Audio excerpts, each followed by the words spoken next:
Narito tayo ngayon upang matunghayan ang nakakakilig, napaka-sweet at talaga namang sobrang pinakainaabangan ng mga fans na love story ni Kalingap Dan at ni Joy.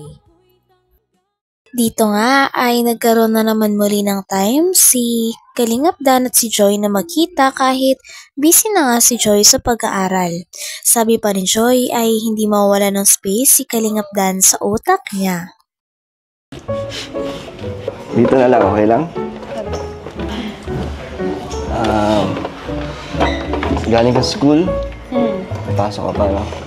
Grabe. Pero, pumayag ka pa rin na magkita tayo kahit galing ka sa school. Pagod ka? Hindi naman. Hindi naman. So, thank you, na pumayag ka pa rin na makasama ako. Kahit saglit lang. Siyempre, natin special na araw. Naalala mo ba? Sa dami ng iniisip mo, naalala mo ba tong araw na to? Naalala ko lang yung pagbati mo sa akin. So medyo nakalimutan mo. Okay lang. Kasi alam ko naman loaded na yung utak mo sa pag-aaral. Wala na akong space sa isip mo. Meron.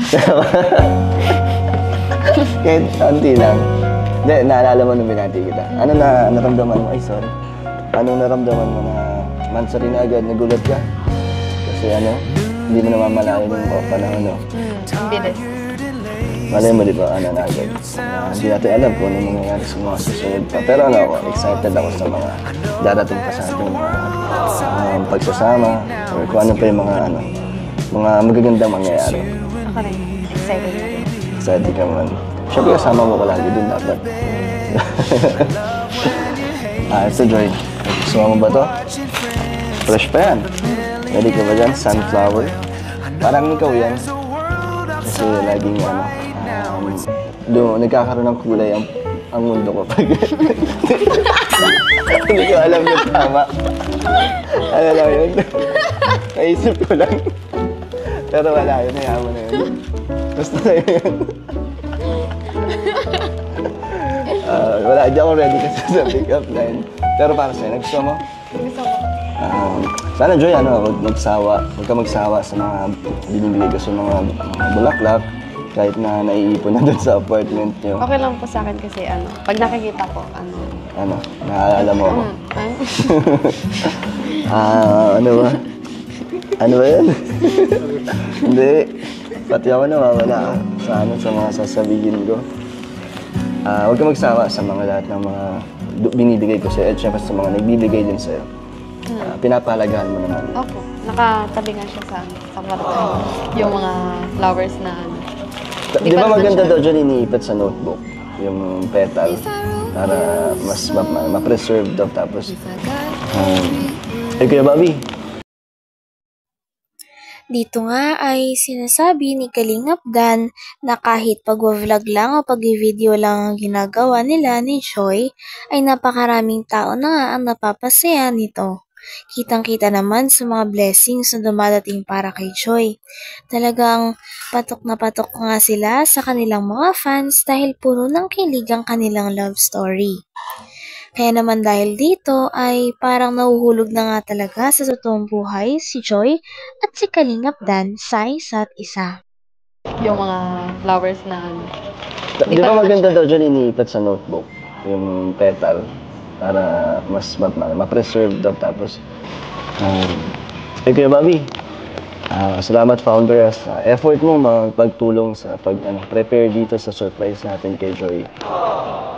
Salamat kay founder Bobby.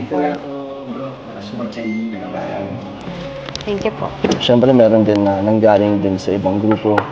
Kay Ma'am Bopil sa Dan Joy Kilig Overload na iaabot ko sa'yo. Joy, kumain ka na? Hindi pa, di ba? Sakto na. Order na ako ng pagkain. At ngayon ay treat ko naman. Di ba? Para quits na tayo. In-order na rin kita ng anong favorite mo? Di ba? Pasta. Di ba? Hindi ka sa pasta. Kaya yun yung in-order ko sa'yo para mabusog ka.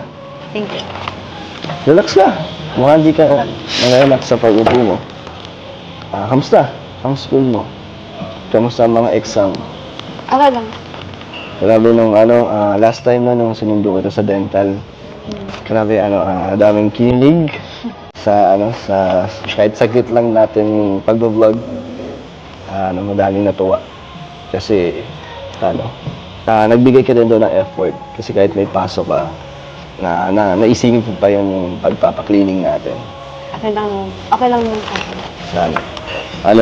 Sana daw, next time daw ulit.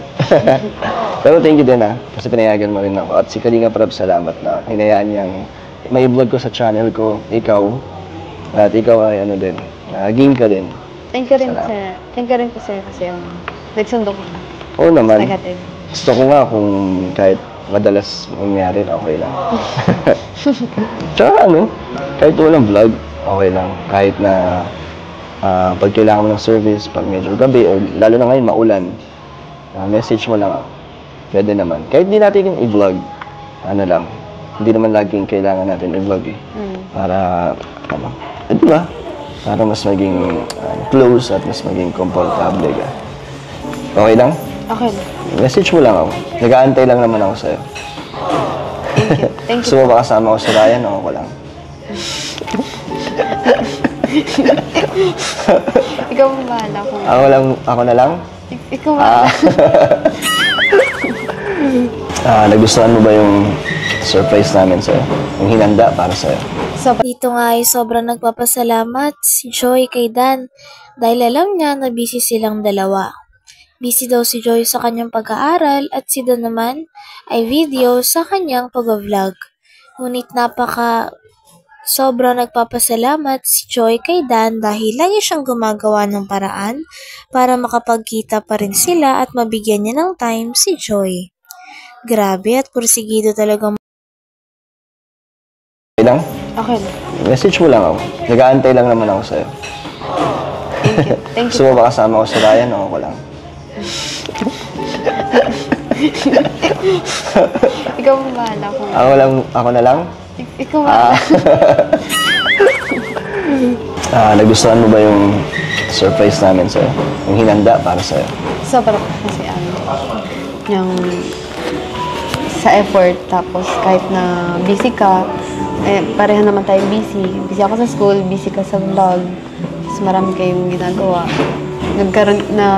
Ano ka pa ng time para maano yung ganitong celebration ng mansari natin. Siyempre, pag gusto may paraan. Kahit siyempre gano'n ka ka-busy, pag meron ka naman talagang oras para sa isang special na araw katulad ngayon, di ba? At siyempre sa sa special someone, di ba, lagi tayong may oras para dyan. Thank you. Magkaya ka na.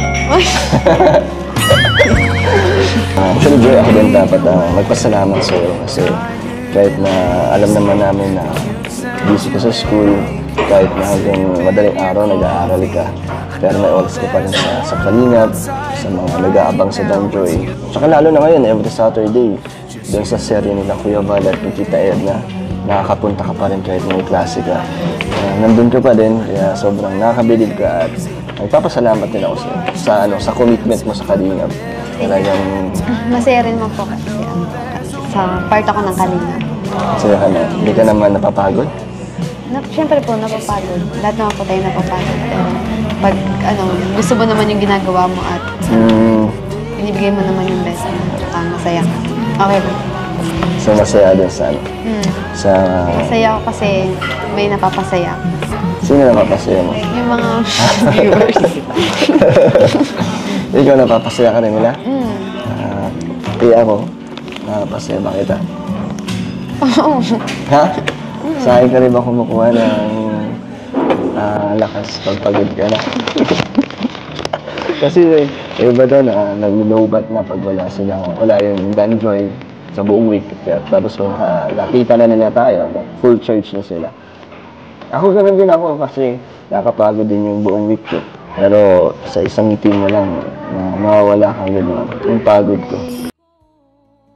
Hanggang dito na lamang muna ang ating nakakilig, napaka-sweet at talaga namang sobrang pinakainahabangan na love story ni Kalingap Dan at ni Joy. Maraming salamat sa inyong panonood. Hanggang sa muli. Bye!